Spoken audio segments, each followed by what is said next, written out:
Okay, so I want you to visualize this with me. Now, there I was, standing up against the glass of the mission control room at SpaceX, getting ready for the launch of the CRS-7 commercial resupply mission to the International Space System. What we were doing is we were providing products for the astronauts. So there stood the Falcon 9 rocket in all its glory, mated with the Dragon capsule right atop of it, at Launch Complex 40, a place I was very familiar with. See, the way that launches work is it's a process of precise clockwork. Every single second is timed until the launch to do exactly one task. This was the moment, the perfect moment for SpaceX's 19th launch. So we're standing there, and what I see right now is the giant Falcon with a smoke cloud pluming of gaseous oxygen surrounding it. And I look around, and the interesting thing is the mission control room is off to the side of the cafeteria at SpaceX. So what you see is you see people on top of tables, and they're hanging off the mezzanine, and they're surrounding Elon Musk's frozen yogurt bar, and on the other side is the Falcon 9. At T-minus 10 minutes is when all systems become autonomous. Now it's out of our hands. It hits T-minus 10 minutes. And we get to T-minus 2 minutes and 30 seconds. This is when the launch director told us we're good to go. This is the moment we had been waiting for. Some of the payload had been there for months to a year, and we had been working endless days and nights to get to this moment. T-minus 2 minutes, the Air Force told us that the range is safe. We're good to launch. At T-minus 60 seconds, the rocket's computer command center told it that you are ready to go, and it released it for flight. Now, I really want you to visualize this with me this time. So close your eyes, okay? We're at T-minus 10, 9, 8, 7. At this moment, the 9 Merlin engines turn on. They ignite. Everybody's cheering. We're getting ready for this launch. 6, 5, 4. The water deluge system is activated on the launch pad.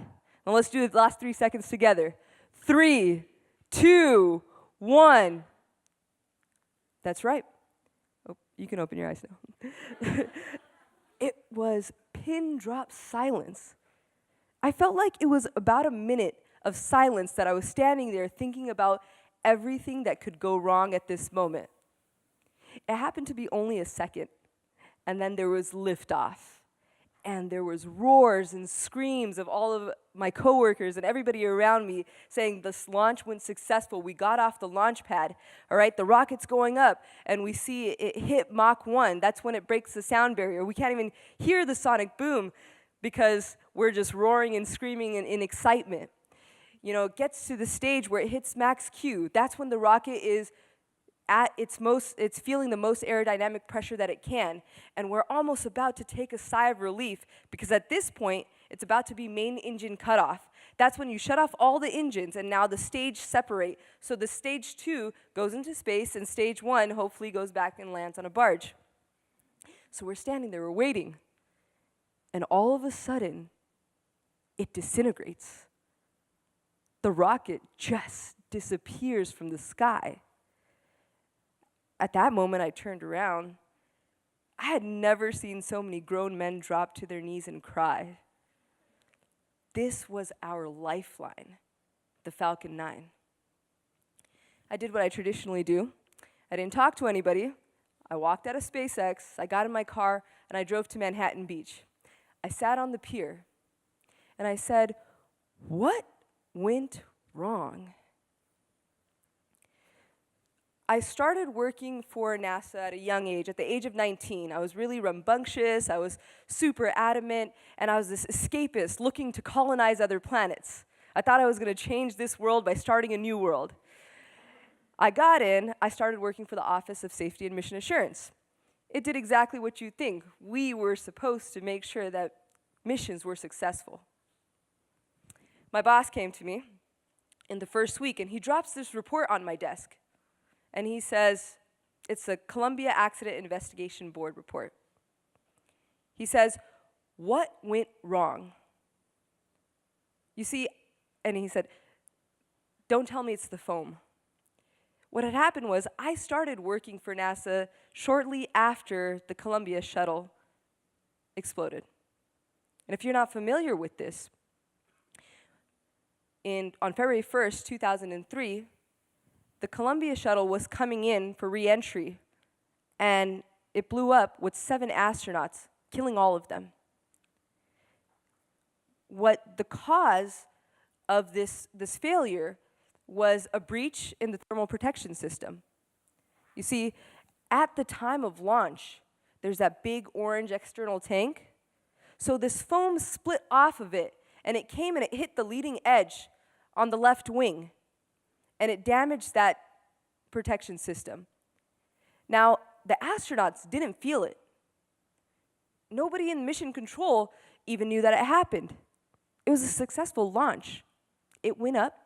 They did what they had to do, all the science experiments, had a great time, and as they were coming back down, because the system was breached, there was so much hot air pressure going in and feeding through the wings, and it was compromising the structural integrity of the steel. The aluminum was bending.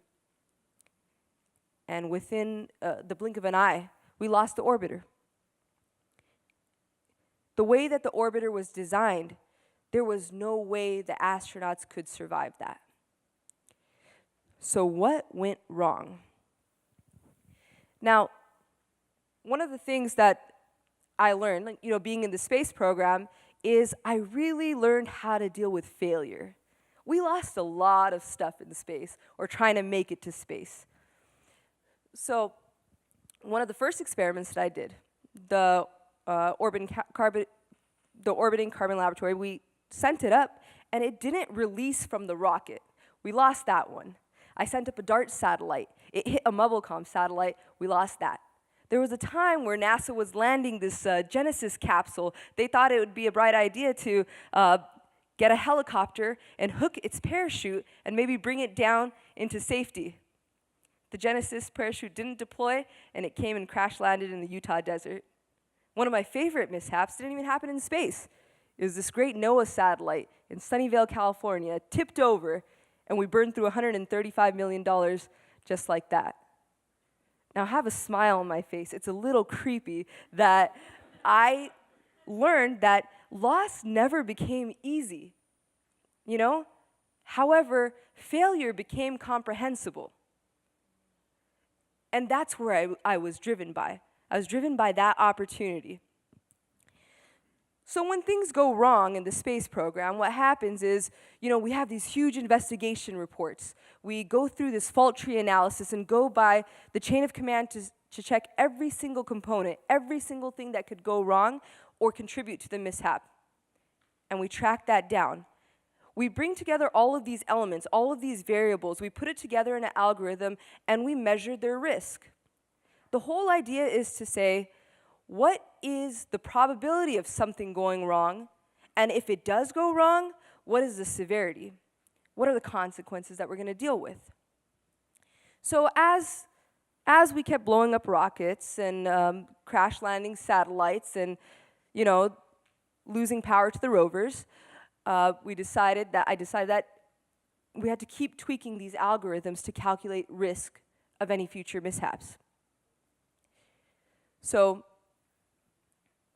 in doing so, I realized, wait a second, I'm really good at this. Why don't I do this in my personal life, right?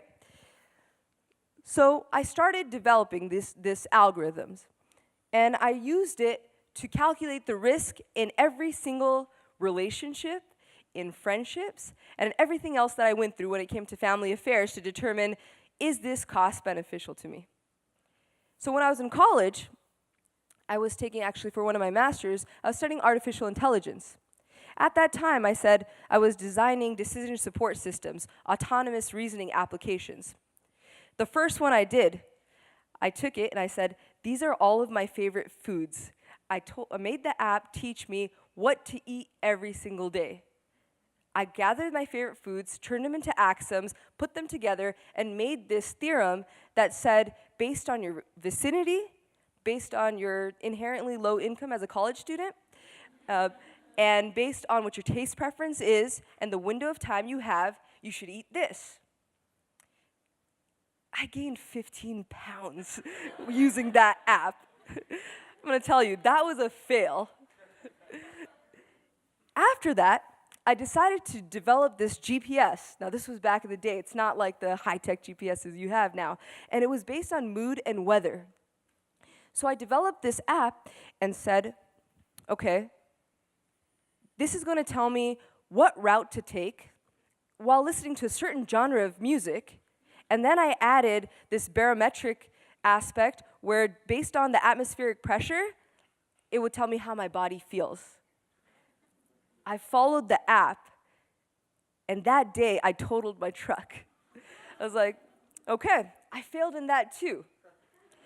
Now think about all of the examples I gave you. What is the common denominator? I know you're pointing at me, but it's humans.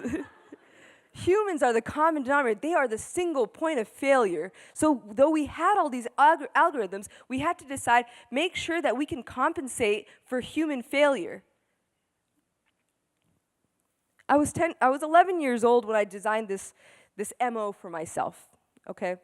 It was more Humna than human. I'd always thought about human failure. I just don't want to follow that path. I was at the skate park.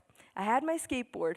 I was getting ready to drop into this half pipe. Now, I had never taken physics, but I knew what velocity was. I knew the friction against my wheels. I knew about inertia, and I was so ready for this. One variable I didn't consider was my anxiety. I was nervous. I was sweating bullets. And I look over, and if I could just control my fight or flight, I would be successful. I look over, and I see my friends cheering me on. So all of a sudden, I get this dopamine plug, and my adrenaline rushes, and I drop in.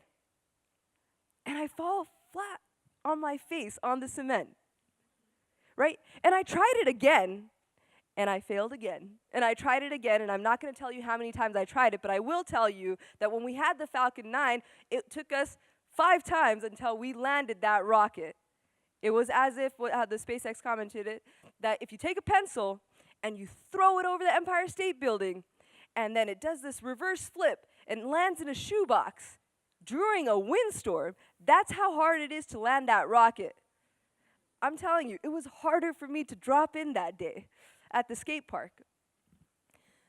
Every single day, you guys make decisions based on algorithms that maybe you don't even remember. It's in the back of your mind. You have these risk-based algorithms. You each have your own formulas to determine what is the probability of something going wrong and what is the severity, the criticality, if something does go wrong. When you get in your car, it's a 2-ton tank. You're driving down the freeway. When you make that decision, you are taking that risk.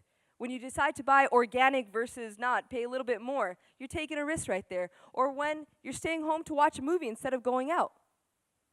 You all have your formulas. Now you understand that the single point of failure is humans.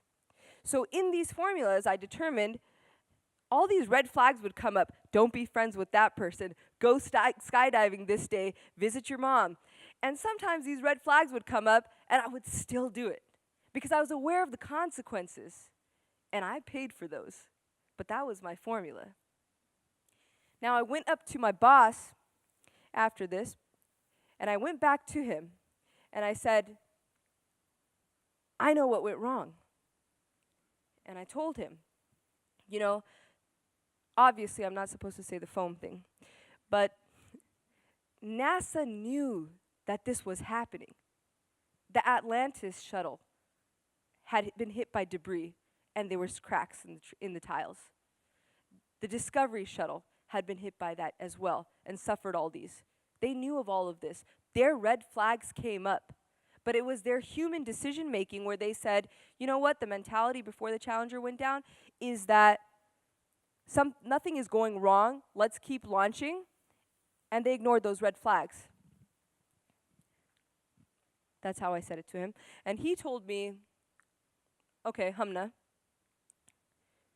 now, right now, the Mars Exploration Rover Spirit is stuck in a sand ditch on Mars. Are you ready to go find out what went wrong? And that became the story of my life. That is all.